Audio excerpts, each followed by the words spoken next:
Somewhere in a Chinese factory right now, workers are building an electric motorcycle that will sell, fully assembled, for about $2,000. 100 miles away in an American showroom, a similar-looking machine costs $25,000. Same wheels, same seat, same basic idea of two wheels and an electric motor. 12 times the price.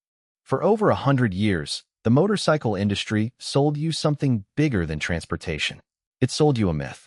Leather jackets, open highways, the rumble of an engine that sounded like freedom itself. That myth built a $140 billion global industry. But right now, in factories most riders have never heard of, that myth is being taken apart, piece by piece. And the machine coming out the other end does not need gasoline, does not need a dealership, and does not need 100 years of mythology to sell itself. It just needs to work. And it costs a fraction of what you have been told a motorcycle has to cost. By the end of this video, you will understand exactly why an industry that survived 2 world wars, the Great Depression, and Japanese competition in the 70s might not survive this. If you like stories about 100-year-old industries getting disrupted by factories most people have never heard of, subscribe so you do not miss the next one. And before you assume this does not affect you, there are roughly 200 million gasoline motorcycles on the road today, and now more than 280 million electric 2- and 3-wheelers besides. Combined, that is approaching 500 million machines carrying people to work, to school, through entire lives. Which means whoever wins this fight does not just win a hobby market. They win how a huge part of the planet moves. Let us go back to where this industry started, because you cannot understand what is happening now without understanding what was built over the last century. 1901. Indian Motorcycle starts building bikes in Massachusetts. 1903, 2 years later, a small company in Milwaukee called Harley-Davidson does the same. Over in England, Triumph starts in 1902. These companies were not just making machines. They were inventing an entire culture around them. By the mid-1900s, owning a motorcycle meant something. It meant rebellion, freedom, identity. Hollywood noticed. Movies, music, entire subcultures built themselves around the sound and image of a big American motorcycle. And the companies making these machines understood something crucial. They were not just selling an engine on 2 wheels. They were selling a story you could ride. That story is worth an enormous amount of money. It is why a famous badge can add thousands of dollars to a price tag that has almost nothing to do with what is mechanically underneath it. It is why grown adults will spend a year's salary on a machine, then spend more on leather vests, patches, and branded merchandise just to prove they belong to the club. For decades, this model worked perfectly. There was no alternative. If you wanted a motorcycle, you bought into the mythology, the dealership, and the price that came with it. Here is what that price is actually built from. A modern gasoline motorcycle engine has hundreds of individual moving parts: pistons, valves, camshafts, a transmission, a clutch, an exhaust system built to meet emissions regulations in dozens of countries. Every one of those parts has to be designed, tested, certified, and manufactured to survive years of vibration, heat, and abuse. That is genuinely expensive engineering. On top of that sits the dealership network: showrooms, service bays, trained mechanics, financing offices, insurance partnerships, all the infrastructure a combustion motorcycle needs just to exist in your driveway. Add a sales commission, a marketing budget, and a brand premium built over 100 years, and you start to see how a machine that might cost a few $1,000s in raw parts and labor turns into a $15,000, $20,000, $25,000 motorcycle. None of that is necessarily a scam. Unlike a mattress, a motorcycle actually is a complex mechanical system that can kill you if it is built badly. But here is the problem for the industry. Almost none of that cost structure survives the switch to electric. An electric motor has, depending on the design, only around 20 moving parts. Compare that to the hundreds inside a gasoline engine. There is no transmission to engineer in most designs. No exhaust system. No emissions certification process that costs manufacturers millions of dollars per model. The complexity that justified a huge chunk of the price simply is not there anymore. And that is exactly the crack that Chinese manufacturers walk straight through.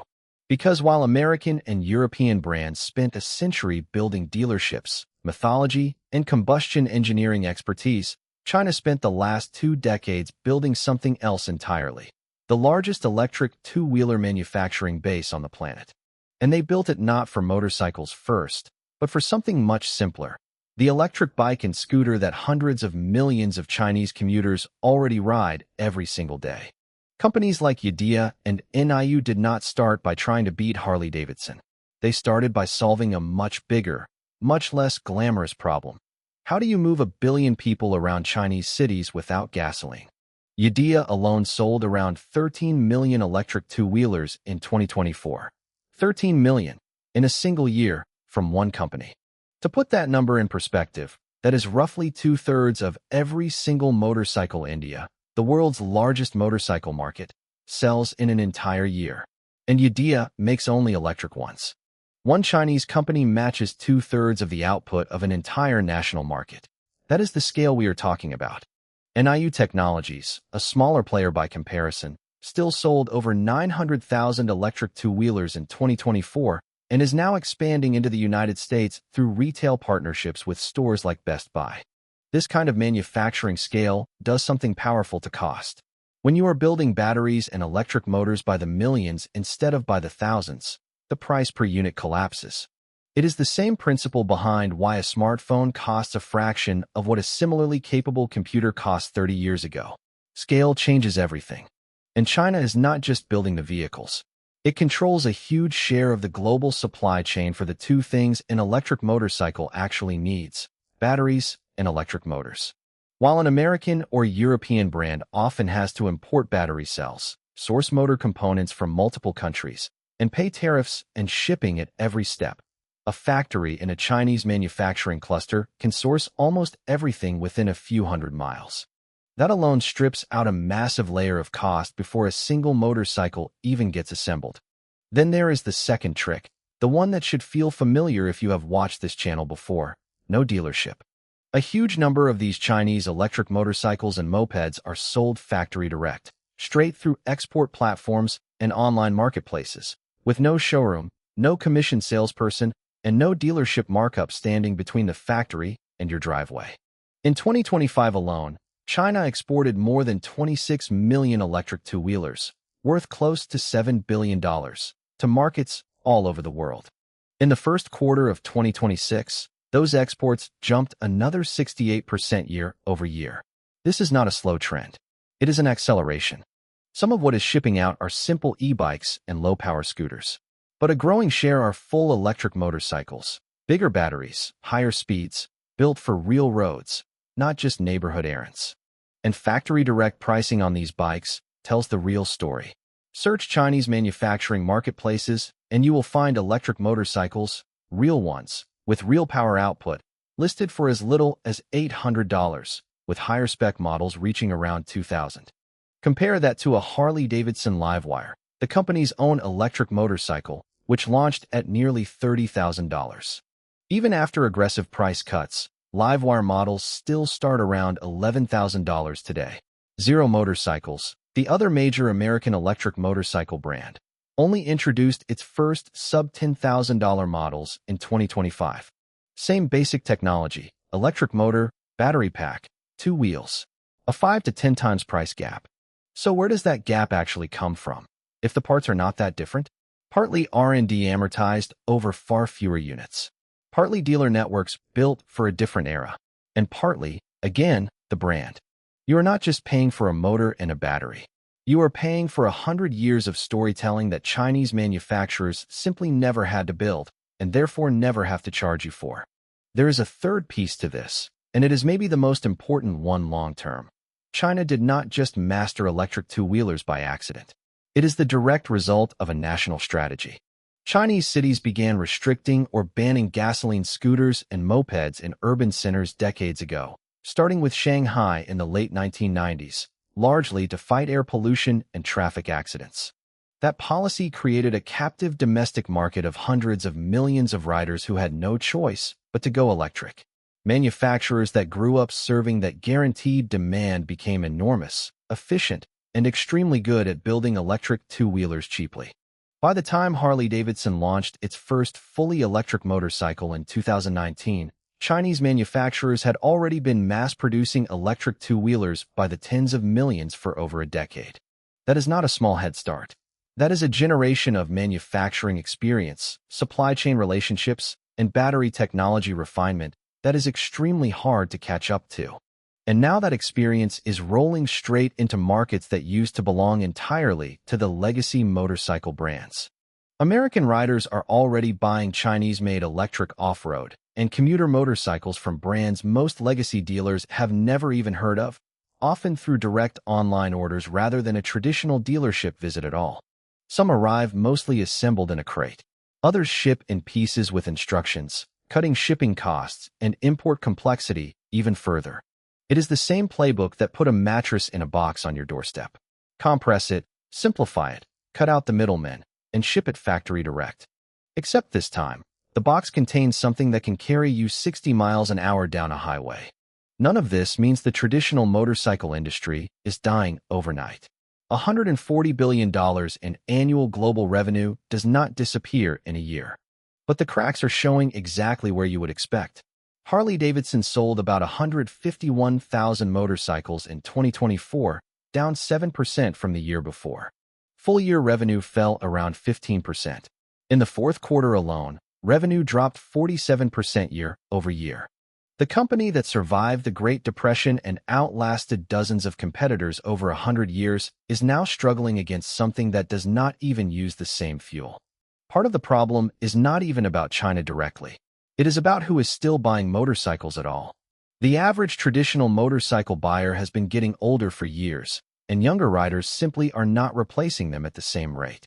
A generation that grew up ordering everything online, that is comfortable buying unfamiliar brands directly from a website, and that cares more about a monthly payment than 100 years of mythology, is exactly the generation Chinese electric brands are built to sell to. They do not need the leather jacket story. They need to get to work, or they just want something fun and cheap to ride on the weekend. And when the alternative costs a tenth of the price and does 90% of the job, that story gets a lot harder to sell. This is exactly the pattern this channel has tracked across industry after industry. An entrenched player builds its price around brand, dealer networks, and complexity that no longer exists in the new version of the product. Then a manufacturer that never had to carry that legacy cost structure, usually in China, builds the same basic function at a fraction of the price and sells it directly. Sneakers, sunglasses, cables, jeans, mattresses. And now, the machine that 100-year-old industry insisted only it knew how to build. To be fair, and this channel does not deal in fantasy, there are real differences that still matter here, more than with almost anything else we have covered. A motorcycle is not a mattress or a pair of sneakers. It is a machine capable of highway speeds, carrying your body weight, in traffic, in the rain, at night. Safety certification matters enormously. Not every factory-direct electric motorcycle meets the crash, braking, and lighting standards required for legal road use in the US or Europe. Some are technically classified as off-road or low-speed vehicles specifically to avoid those stricter certification requirements, which matters a lot if you plan to ride one on a public highway. Battery quality and safety also vary enormously between manufacturers. A cheap, poorly made lithium battery pack is not just a performance problem. It can be a genuine fire risk. Parts availability and warranty support matter too. If your $2,000 motorcycle breaks down, can you actually get it fixed or repaired locally 6 months from now?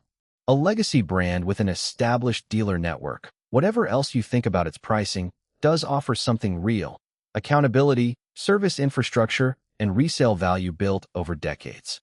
So this is not a claim that every cheap Chinese electric motorcycle is automatically just as good as a Harley-Davidson. It is not. But the price gap between them is far too large to explain by quality alone. A motor and a battery pack that cost a few $100s to manufacture, wrapped in 100 years of brand mythology, dealer overhead, and legacy engineering costs that no longer fully apply, is not automatically worth 10 times more. And riders are noticing. Sales of Chinese-made electric motorcycles and mopeds in Western markets have been climbing fast, even without major marketing budgets or dealership networks behind them. Meanwhile, legacy manufacturers are stuck in an uncomfortable position. Go fully electric too fast, and they cannibalize the high-margin gasoline models that still fund the company. Go too slow, and they hand the entire next generation of riders straight to manufacturers who never had gasoline profits to protect in the first place. It is the exact same trap that hit other 100-year-old industries when a cheaper, factory-direct alternative showed up almost overnight. The motorcycle industry spent a century building its value around an engine most riders will never need to understand, a dealership most riders resent negotiating with, and a story that gets harder to sell to every new generation. Chinese manufacturers spent 2 decades building the opposite: massive scale, simple technology, and a direct line from factory to your front door. The question now is not whether electric motorcycles win. Almost everyone in the industry already agrees they will, eventually. The real question is whether the 100-year-old brands that built this industry get to lead that transition, or whether they get run over by factories most of their own customers have never even heard of. So let us go back to where we started. A factory in China, building an electric motorcycle for roughly $2,000. It has a motor with a few dozen moving parts instead of hundreds. No emissions system to certify. No dealership commission built into the price. No 100 years of mythology to fund. 100 miles away, a showroom is still selling a very similar idea for 12 times the price, banking on the fact that you will pay for the story instead of just the machine. For 100 years, that bet always paid off because there was no alternative. There is now. And every year, more of that $140 billion industry is going to have to answer a very uncomfortable question. What exactly are people paying for, and how much longer will they keep paying it? The factory in China does not care about your leather jacket, your riding club, or the story a 100-year-old brand spent a century building. It just builds the machine. And now, for the first time, it can sell it to you directly. If this changed how you think about the motorcycle industry, hit like, subscribe, and turn on notifications, because this is exactly the kind of story we tell here. And here is my question for you. If a real electric motorcycle cost $2,000 instead of $20,000, would you still pay for the badge? Tell me in the comments.